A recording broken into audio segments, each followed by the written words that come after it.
Mereka segera memanjat ke tempat atap untuk menghindari monster. Namun tak disangka monster itu sudah berada di bawah mereka. Untuk menyelamatkan istri dan anaknya, Blake dengan panik menunjuk ke sebuah rumah.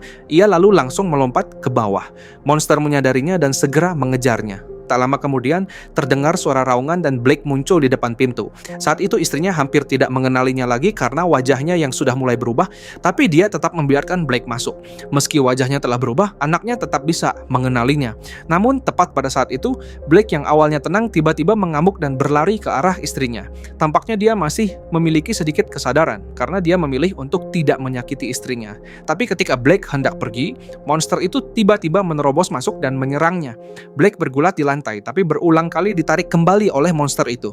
Melihat hal itu, istrinya mengambil pisau dan menusukkannya ke tubuh monster, lalu segera kabur bersama anak mereka. Monster itu pun melepaskan Blake dan mengejar mereka. Saat genting, Blake tiba-tiba muncul dan menghabisi monster itu. Saat itulah dia melihat tato di lengan monster yang terlihat familiar, seolah-olah itu adalah tato ayahnya yang sudah lama menghilang. Agar tidak menakuti anaknya, Blake berlari keluar, tapi tubuhnya mulai bermutasi. Istrinya yang melihat monster itu terbaring di tanah merasa ada yang tidak beres. Dia teringat cerita Blake tentang ayahnya yang menderita penyakit aneh, lalu menghilang di hutan ini. Mungkin saja monster itu adalah ayah Blake.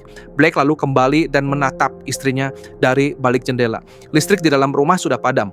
Karena takut, istrinya mengambil pisau dan melihat ke lantai atas. Tiba-tiba Blake yang sudah bermutasi jadi monster muncul di dalam rumah. Istrinya semakin ketakutan dan mengayunkan pisaunya untuk mengusir Blake dan membawa anak mereka bersembunyi di gudang lalu memasang perangkap.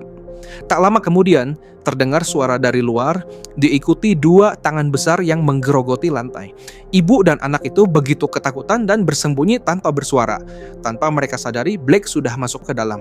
Saat hendak mendekat, kakinya terkena perangkap. Melihat itu, sang istri segera membuka pintu dan kabur. Blake ingin mengejar, tapi kakinya terjebak dalam perangkap. Akhirnya, dia menggigit betisnya sendiri hingga putus.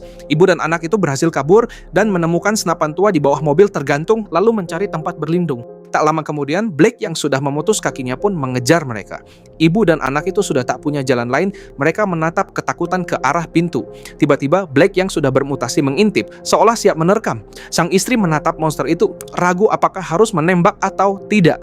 Tiba-tiba, sebuah tembakan terdengar dan Blake tersungkur di tanah dalam kondisi sekarat. Ibu dan anak itu mendekat, menatap orang yang dulu paling mereka cintai dengan air mata berlinang. Tak disangka Blake yang dulu baik kini berubah seperti ini. Tapi Blake sudah terinfeksi, mungkin hanya kematian yang bisa mengakhiri penderitaannya.